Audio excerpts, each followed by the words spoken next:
విడుమొరటోడు అని వాళ్ళు వీళ్ళు ఎన్నెన్ని అన్న పసి పిల్లవాడు నవాడు.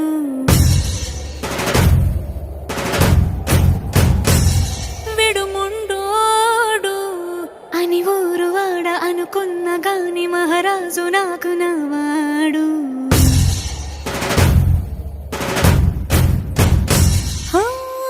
మాట పెడుసైనా మనసులో వెన్న రాయిలా ఉన్నవాడిలోన దేవుడెవరికి తెలుసును.